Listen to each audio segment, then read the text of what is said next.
Shri Ganesha Sharada Gurubhyo Namaha Ramaya Ramabhadraya Ramachandraya Vedhase Raghunathaya Nathaya Sitaya Pataye Namaha.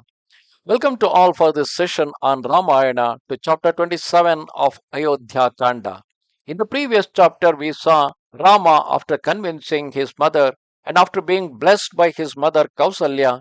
Now he entered the quarter where Sita is living with him and he is trying to explain her. He told her what is the current situation and is telling her to remain in the palace and also convincing her and also guiding her how she should be living without him in his absence, how she can make sure her protection, how she can make sure a safe living for herself. The seed speaking Sita, worthy of Rama's love, thus being instructed to remain in Ayodhya, though filled with affection, indignantly replied. Observe here, nowhere Sita is upset because Rama is not coronated. Nowhere she is upset because she could not able to get that position or get the wealth. She is only desirous of living with him. And she replied here, O offspring of a great king, O Rama, how can you speak in such wise? O prince, your words evoke laughter. O chief of men, father, mother, son, and daughter in law live according to their merit and dependent on it. But a wife enjoys the fortune of her husband since she is a part of himself. I am therefore entitled to share your father's command and also go into exile. Because Rama cannot command anybody else, because the father, mother, son, daughter, daughter in law, everybody is having their own way of living. But there is a difference between husband and wife. Wife is half of husband, husband is half of the wife.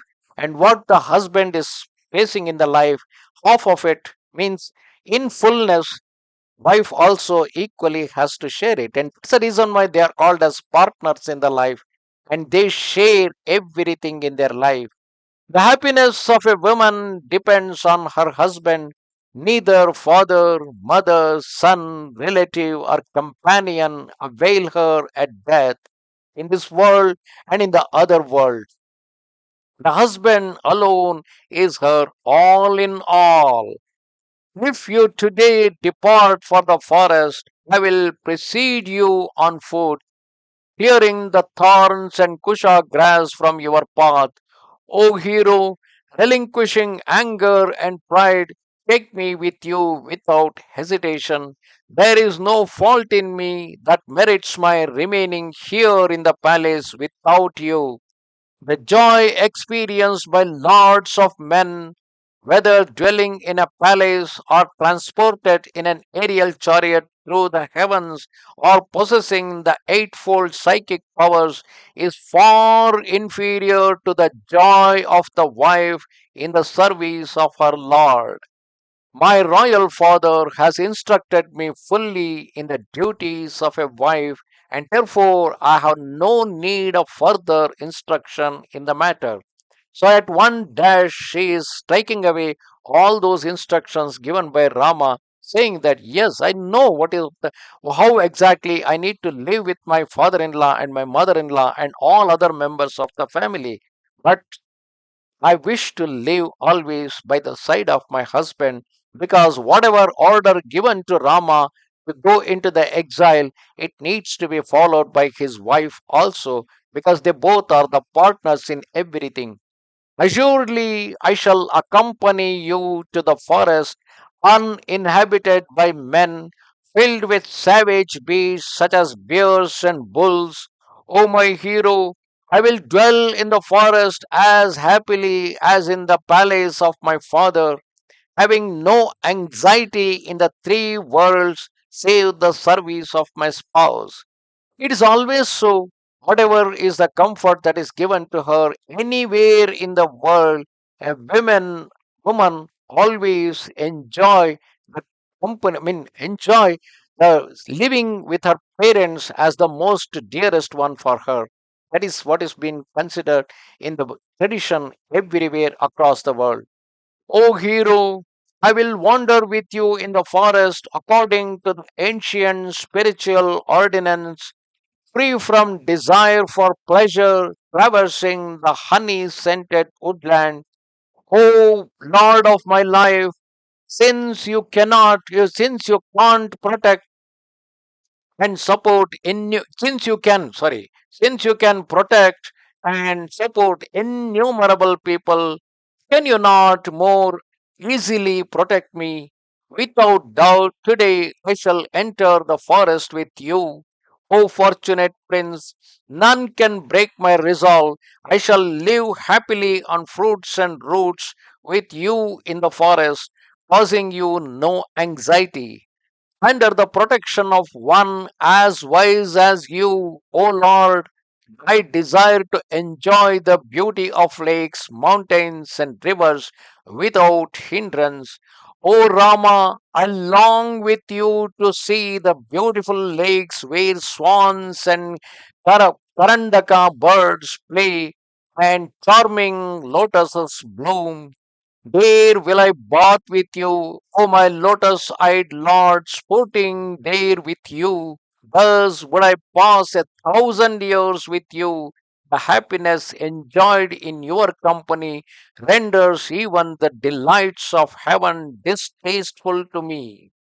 That is the speciality of living with a wife, living with a woman who is a partner in our life. Even if it is something somewhere, if you are going which is where the experience is expected to be hellish, it is only a great woman who happens to be your wife who she is capable of turning even that hell into a heaven. But of course, the man, the husband, need to be careful. If a husband has taken a good care of his wife, she can turn a hell into a heaven. But of course, if he is not taking a good care of his wife, and if he is negligent towards his wife, and if he default in any of his duty as a husband, then the same wife can turn even a heaven into a hell, because he is none else but the form of Prakriti. He is the form of nature. Woman is a form of nature who has the ability to turn a hell into a heaven or a heaven into a hell. O Prince, without you, heaven itself would not please me. I long to enter the forest with you, where deer, monkeys, and elephants roam. O Prince, serving your holy feet, I will pass the time there as happily as in my royal father's house, recognizing no other in your my in your my recognizing no other in you, my mind finds its highest delight. Separated from you, I shall surely die. O Master, be gracious enough to take me with you. Assuredly, I shall not burden you. Sri Ramachandra, hearing the humble and piteous words of Sita, unwilling to let the princess accompany him, sought to dissuade her by describing the hardships of a forest life. Thus ended chapter 27 of Ayodhya Kanda in Ramayana. Nama- And you can observe here in the words of Sita that her desire to live with her husband, whatever is the situation that comes, because a woman for a woman, it is always her father's home or her mother's home is the most comfortable one. The very next point where she finds utmost comfort is in the company of her husband. If a husband can ensure a love equal to her parents, if a husband can ensure a life for his wife which is as comfortable to her as her parents' home, parental home, then such a wife will always make the life of her husband a great heaven, even if he takes her to a hell. And that is the speciality and that is the secret of the family life. नमस्ते शारदा देवी काश्मीरपुरवासिनी त्वामहं प्रार्थये नित्यं विद्यादानं च देहि मे. Goodbye.